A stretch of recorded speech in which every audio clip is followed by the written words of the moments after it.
So this is basically a bunch of floating straw in the middle of Lake Titicaca, right?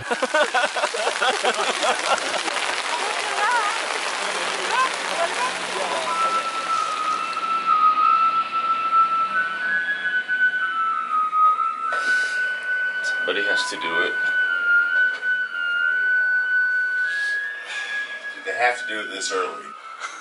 It's a good thing we were getting up anyway. Good morning from Puno, Peru. It is bright and early this morning and we are waiting for a ride. We are actually staying next to Lake Titicaca, which is much colder than what we used to. Yeah, it was a little cold under the covers last night, but we have a big day planned today. The plan today is going to a 2-day excursion to the Lake Titicaca Islands. So there are 3 islands that we're going to visit. Uros Island, Taquile Islands, and we're going to stay overnight on Amantani Island. So that's going to be really cool. It's something that we booked through Peru Hop. They have a lot of things that you can do when you're in places like Puno. So we're just waiting for them to come and pick us up, and we are on our way.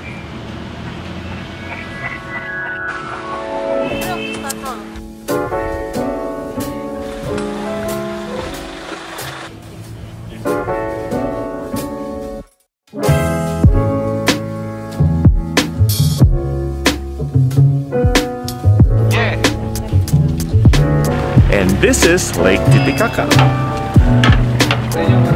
Hop from one boat to the next, to the next. It's our home for the next 2 days. We're on a boat on Lake Titicaca. You can smoke in Uros, but be careful, the big island, because them I will kill. Yes?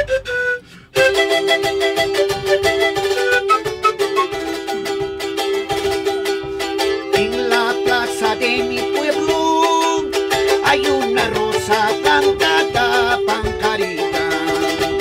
La rosa floreciendo y yo pobre padeciendo, pancarita.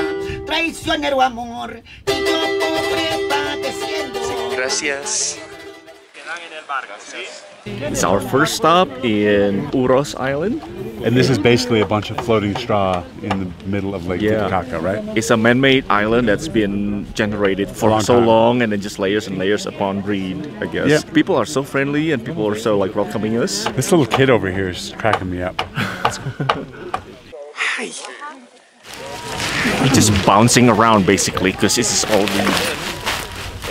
You can touch this material, then you can smell if you want. It's time to hail because this is all ice. We're in the middle of Lake Titicaca and we got attacked by a hail. Oh, it's ice. See? Yellow? Yellow.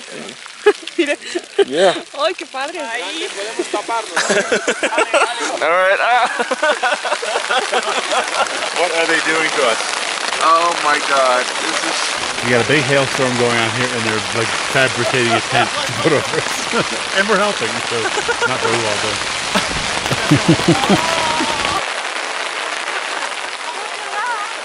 Seems like it's stopping. I never thought last That night you would be a human tent pole. The aftermath. We survived the hailstorm.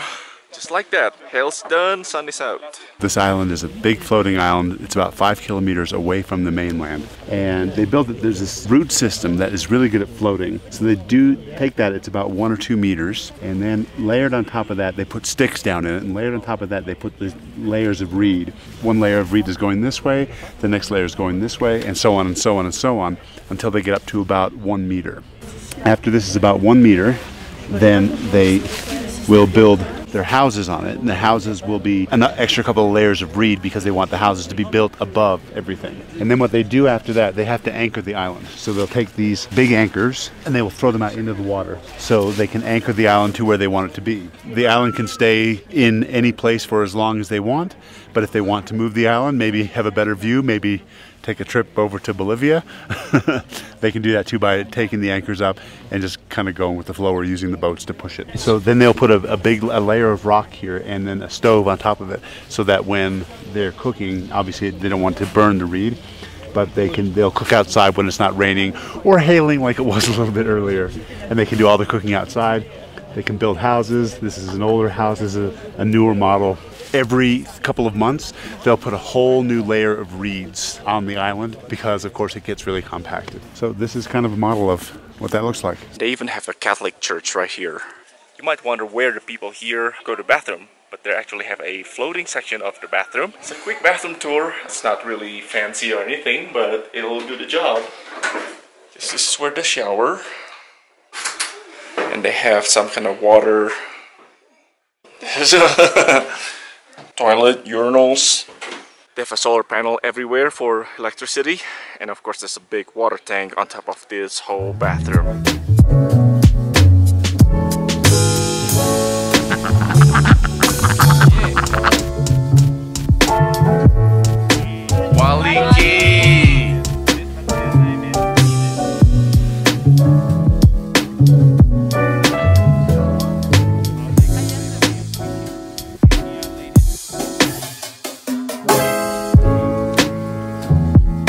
It actually looks like a gigantic green onion. And they peel it back, get all the outer layers of the fiber off, and you snap it off and you just eat it. Actually tastes not too bad.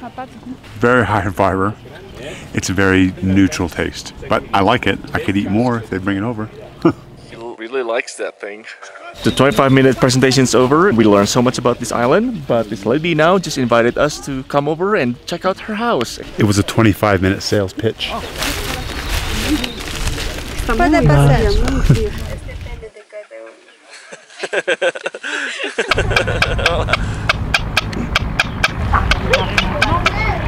So what's not included is this ride on the traditional boat, basically from here to the next island for 10 more soles. But of course now with our luck, it starts to rain again.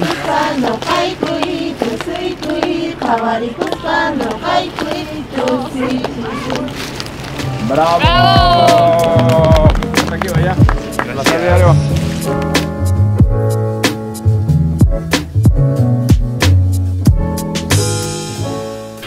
For me, one of the things that takes a bit of having to ignore is that everything is set up to bring you to a sales point. Have you noticed that? Yeah, although originally this whole floating island just... it was a place that people actually live, but now I think it's a place that people actually just make money off of. So people still live here, but there's tourism coming in and people start to make more arts and get like coffee shop for overpriced products. Oh yeah, it's small black coffee at 7 soles, which is like $2.50, and it's like a really small instant coffee. And you get passport stamps if you like, but 1 soles, which is 30 cents, which isn't bad. Everything here is about money. But the thing is though, is that it's really interesting to look at what they've done here. The only way that you can see it is to go through that whole salesy kind of thing.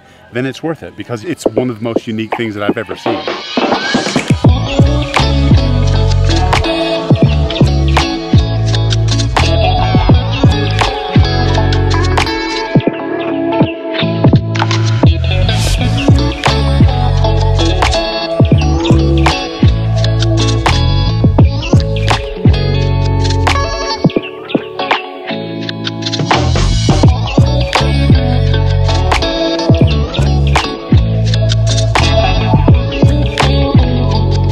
Lake Titicaca. It straddles the border between Bolivia and Peru, with most of it being on the Peru side, and around it is a big national reserve that's home to a lot of wild game and some massive frogs apparently. Anyway, Lake Titicaca is also the highest navigable lake in the world. It's way up in the Andes Mountains, and it's just over 3,800 feet. So you're a little out of breath here sometimes when you're up here. And now that I'm on the upper deck of the ship, I'm at about 3,815 meters.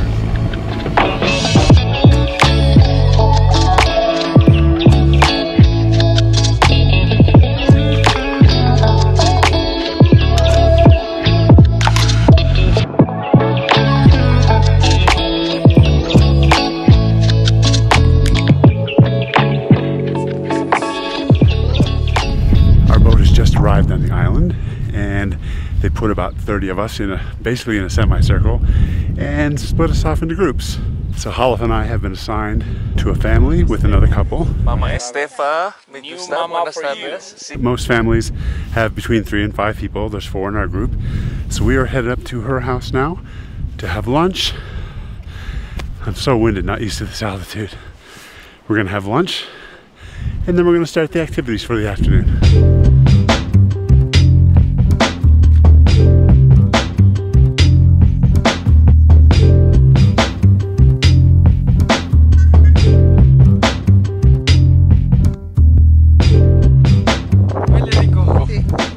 Muña.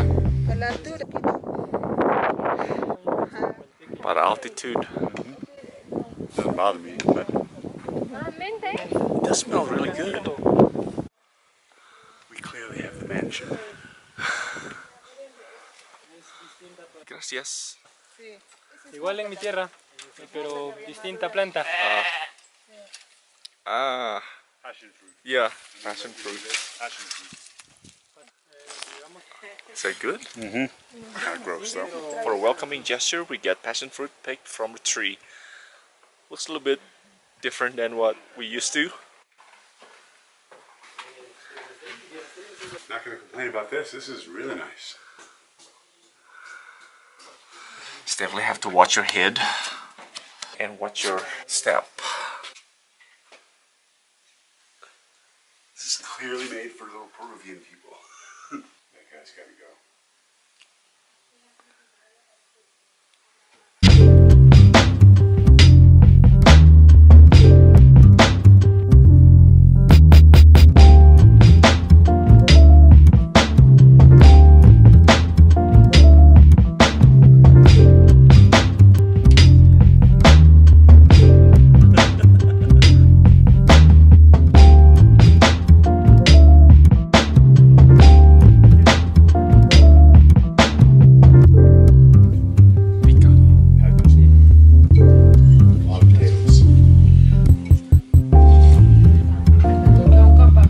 Con papa, a bit sweet.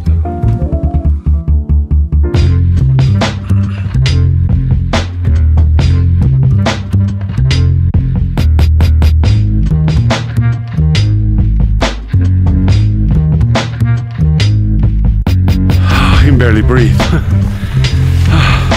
Especially after eating such a big meal. Up for a mountain, right? Oh no, hell no. I'm not doing the mountain.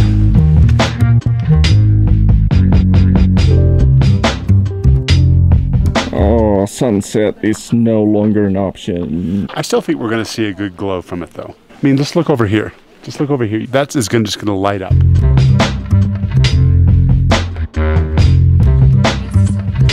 Gracias. Matasca, papa, Uros.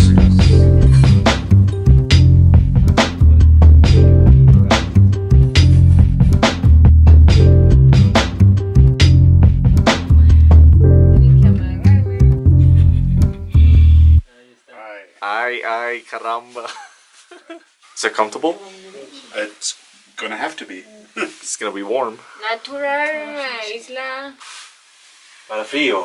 Perfecto. You look so blend in. Do I look Peruvian now? More than me. Hola.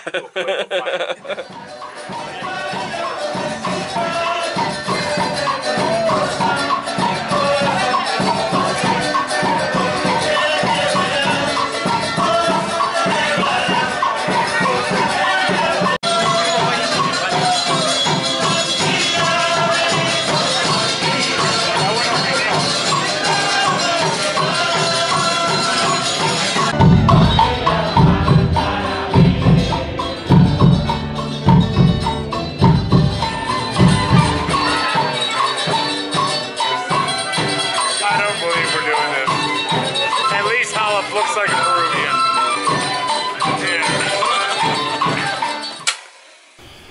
And it's time for bed. It's only 9:30 at night, but it actually feels like it's about 11 or 12 o'clock. And we have to get up at 6 o'clock, something like that in the morning.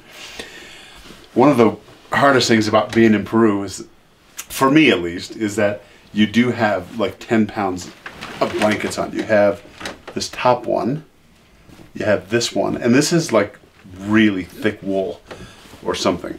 And you have this one, and a sheet. And they weigh about 10 pounds. So if you are already at altitude and have trouble breathing, this is going to press on your lungs. But it's really warm, and you'll appreciate it like a couple hours after being in bed. We only have candlelight. There's no electricity here. There's no internet, no Instagram, Facebook, or Twitter, nothing like that. When we go to bed, we have to blow that out. We're total little house on the prairie, Peruvian style.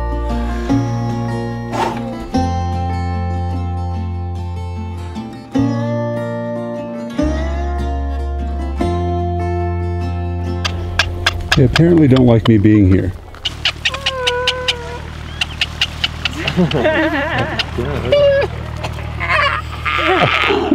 What are you doing? You're just a meal to them. Abandoned structure. The ducks are eating duck. Fish. Yeah, it's a bee. No!